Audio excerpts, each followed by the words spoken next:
Участники встречи единогласно утвердили Астамура Герхелия главой Сухумского отделения партии.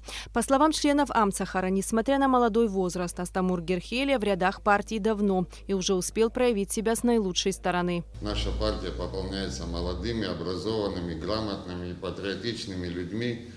Астамур Герхелия, мы уверены, что на этом посту сможет сплотить вокруг себя вновь поступающую к нам молодежь, а также старых членов партии, возглавить и достойно вести ее дальше к достижению нашей цели. А наша цель у нас с вами одна – это построение независимого процветающего государства Абхазия.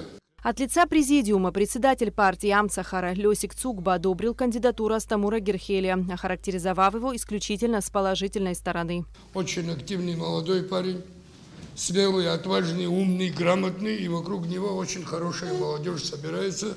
И не для того, чтобы совершать какие-то неправомерные действия, которые полезны для нашего государства. Политическая партия Амцахара сегодня насчитывает более 3000 человек и является самой многочисленной в Абхазии.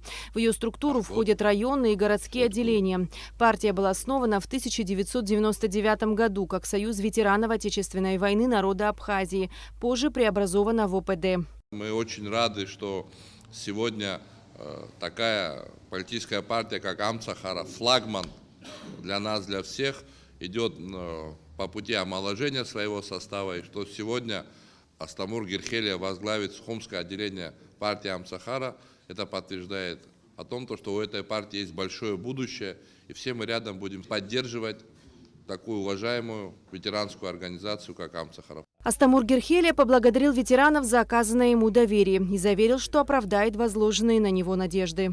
Эсма Гуланзе, Алексей Гухава, Абхазское телевидение.